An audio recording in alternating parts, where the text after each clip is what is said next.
Bom, então pessoal, vocês vão encontrar aqui no capítulo 2, tá? A, a definição de conversão que a gente já tinha trabalhado anteriormente, né? Esse conceito ele é muito importante na disciplina de reatores. Praticamente todos os exercícios que a gente trabalha, né? Seja de projeto ou análise, a gente trabalha com o conceito de conversão que é definido para o reagente limitante. O interessante dessa variável é que ela varia de 0 a 1, né? Em termos percentuais de 0 a 100%. E aí você tem um sentimento de que, né, valores próximos de 100% indicam uma conversão elevada, né, e valores próximos a 0% indicam uma conversão baixa.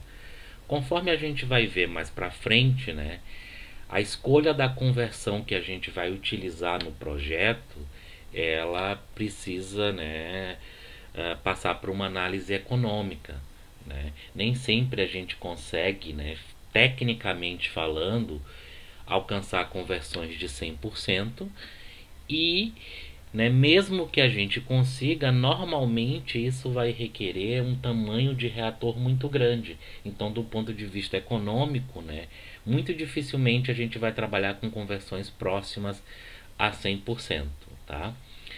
Então, essas expressões ali que a gente desenvolveu, ela nos permite estimar o número de mols ou a vazão molar, né, na saída do reator, tá? A partir do conhecimento, né, do que está entrando, da estequiometria e da conversão. Então depende da estequiometria da reação do que a gente está trabalhando e depende do que a gente está alimentando no nosso sistema reativo, né? E aí a gente pode calcular então o que está saindo.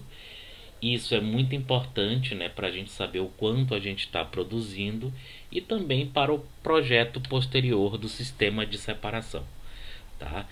Então, o que tem de novidade agora, tá? Embora a gente desenvolveu, né, tenha desenvolvido essas expressões para o número de mols, é muito interessante a gente monitorar a concentração das espécies, tá? O que acontece é que normalmente, né, o que a gente alimenta no nosso reator é uma solução e que geralmente, né, o que a gente conhece é a concentração dessas soluções, né, que a gente está alimentando ao reator. E aí a gente pode monitorar o que acontece com a concentração na saída do reator em função da conversão e da estequiometria.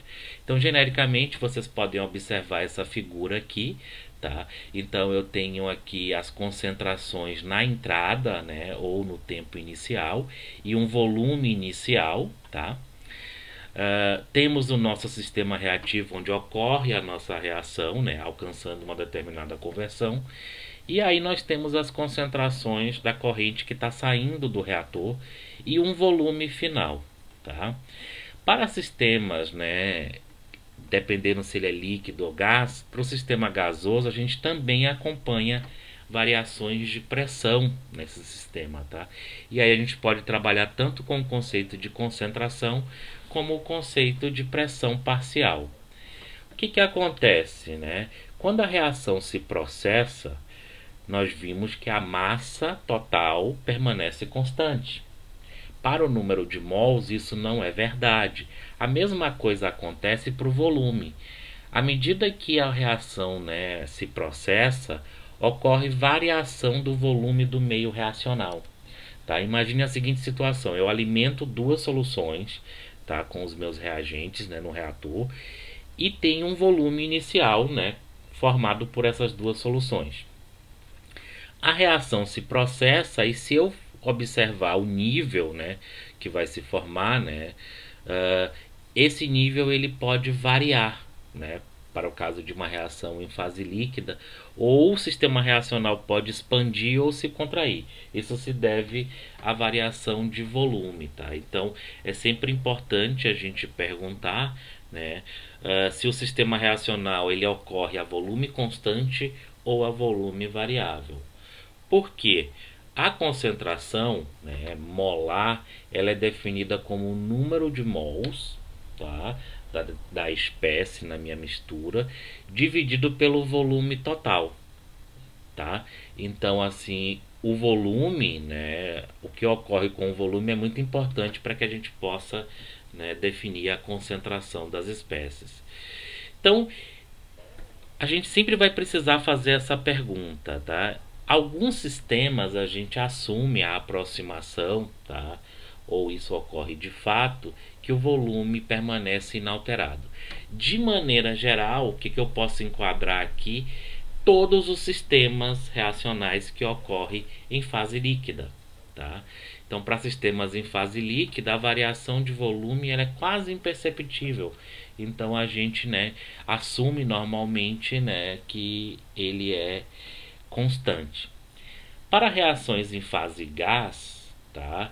De maneira geral, o volume varia, a menos que o meu reator impeça, né, que esse volume varie, né? Ou seja, o meu reator é um vaso fechado, tá?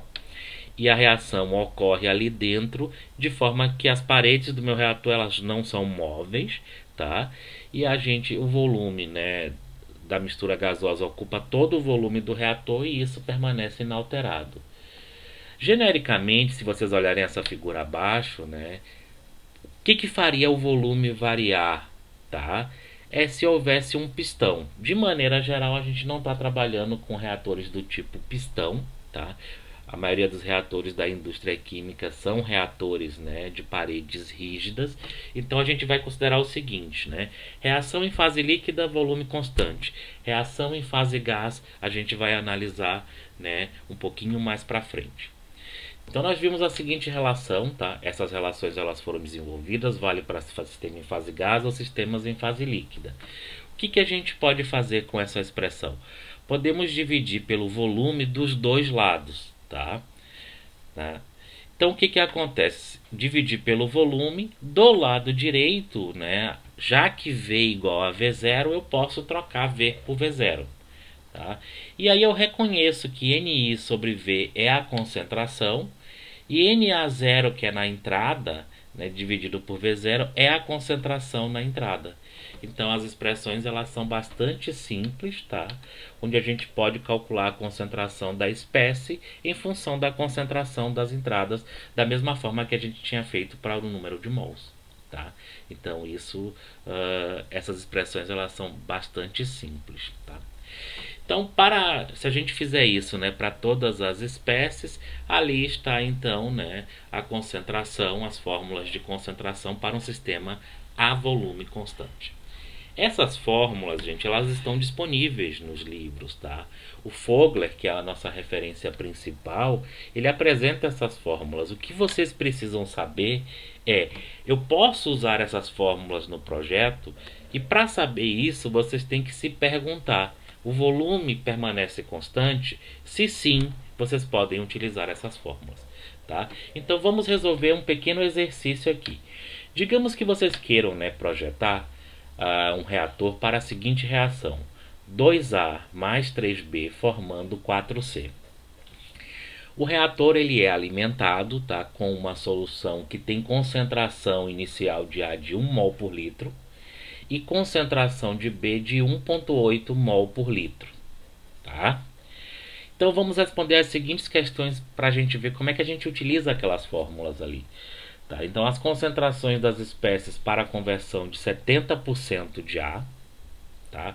Nesse caso eu forneci a conversão e eu quero saber qual é a concentração do que está saindo do reator. Segundo, a conversão de A quando a concentração de C for de 1,5 mol por litro. Observe que inicialmente a gente não tem C. À medida que a reação se processa, né, o C vai aparecendo no meio, ele é gerado. E eu quero saber qual é a conversão quando a concentração da solução tiver 1,5 mol por litro de C. E segundo, né, por fim, aqui a gente quer calcular qual é a conversão máxima que eu posso alcançar de B. Tá? Então eu vou deixar para vocês aí, né, verificarem que, né, o meu A ele é o reagente limitante, tá? Via de regra, né, a gente vai utilizar genericamente o A como reagente limitante. Bom, então a primeira coisa é o que está entrando? CA0 1 mol por litro, CB0 1,8 mol por litro e CC0 0 mol por litro, tá? Eu não alimentei nenhum C. Poderia ter C, mas nesse caso, né, eu não disse nada, a gente não está alimentando C. Então a primeira coisa eu calculo os tetas, que é a razão de alimentação, tá? Que é para o A, CA0 sobre CA0. Então vai ser sempre 1 para o reagente limitante. Para o B, é CB0 sobre CA0, então é 1,8 sobre 1, é 1,8. Tá? Para o C, seria CC0 sobre CA0, então aqui tem um pequeno equívoco, tá? Aqui deveria ser C, então delta C é igual a 0. Daí eu posso utilizar as minhas concentrações, tá? As minhas expressões de concentração, substituindo o valor de θ. Tá? Essas são as expressões. Substituindo os valores de θ e CA0 1 mol por litro, aqui estão as expressões para CA em função da conversão, CB em função da conversão e CC em função da conversão. Tá? A gente está assumindo aqui fase líquida, volume constante. Então vamos responder os itens. Tá? Para o item 1, eu peço qual é a concentração de A, B e C quando a conversão ela é de 0,7. Basta substituir então XA igual a 0,7 e aí eu calculo qual é a concentração. Efetuando esses cálculos, tá, a gente tem aqui concentração de A 0,3 mol por litro, concentração de B 0,75 mol por litro e a concentração de C de 1,4. Bom, vamos analisar esse resultado. Tá? Inicialmente eu tinha 1 mol por litro de A. Tá? Ao final, eu tenho 0,3 mol por litro. Por que isso? Tá? O A ele foi consumido durante a reação. Tá? A mesma coisa acontece com C. Eu tinha 1,8 e no final eu tenho 0,75. É sempre bom a gente dar essa checada no final, né? Porque um erro de sinal ali pode, né, nos levar a um resultado diferente e equivocado. Tá? Já o C, inicialmente eu não tinha nada. Tá? E se formou uma solução, né, que tem 1,4 mol por litro de C. Essa é a concentração da mistura, né, fluente, né, isso vai nos permitir saber quanto que foi formado de produto, porque lá para frente eu preciso analisar quanto que eu estou gastando de matéria-prima, X, quanto que eu estou consumindo, né, produzindo de produto, Y. Isso vai entrar na minha conta de análise econômica, porque tem um custo de matéria-prima envolvido e existe uma receita proveniente da venda do meu produto. Tá? Então a aplicação da fórmula é bastante simples. Tá? Para o item 2, né, eu pergunto qual é a conversão quando a concentração de C é 1,5 mol por litro. Então, nesse caso, eu dei a concentração final de C e peço para calcular XA. Então, eu, né, substituo na expressão, né, CC igual a 1,5 e calculo XA. Observe que nesse caso, XA é 0,75. Certo? Então, o que faz sentido, se para 0,7, né, a concentração era 1,4 mol por litro, então, quando a gente converte um pouquinho mais, tipo 5% a mais, a concentração ela é maior. Bom, e se eu colocasse ali um valor 3 mol por litro, 4 mol por litro, provavelmente a conversão ela daria maior do que 1. O que significa que isso não é alcançável, ou seja, fisicamente, né, o máximo que eu posso atingir seria converter todo o limitante, tá? Então, se eu fizer o cálculo e a conversão ela der maior do que 1, né, ou menor do que 0, isso não é fisicamente possível. Tá? Já para o item 3, eu pergunto qual é a concentração máxima de B. Então é uma questão puramente de interpretação, tá? Quando é que eu vou ter a conversão máxima do reagente em excesso, que é o B? É quando o limitante for extinto. Nesse caso, XA igual a 1. Então a concentração, né, a concentração que eu vou ter, né, com máximo consumo de B é quando o XA igual a 1. Nesse caso, tá?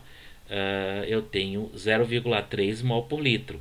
Aplicando a definição de conversão, isso me daria 0,8333, né, de conversão. Ou seja, o máximo que eu consigo converter de B é de 83%.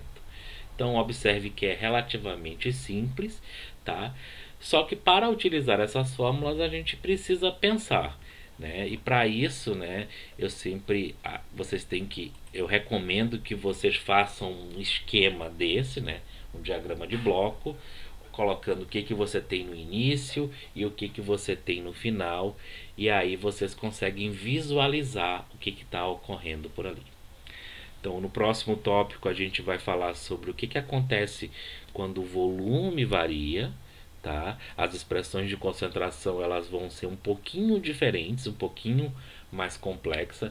Então, geralmente quando os alunos, né, pegam um exercício, né, ou encontram-se, né, na prova e veem fase líquida, eles dão graças a Deus, porque as relações de fato são mais simples, mas a gente precisa levar em consideração a variação de volume para sistemas em fase gás, tá? Então isso eu vou deixar para o próximo vídeo, ok?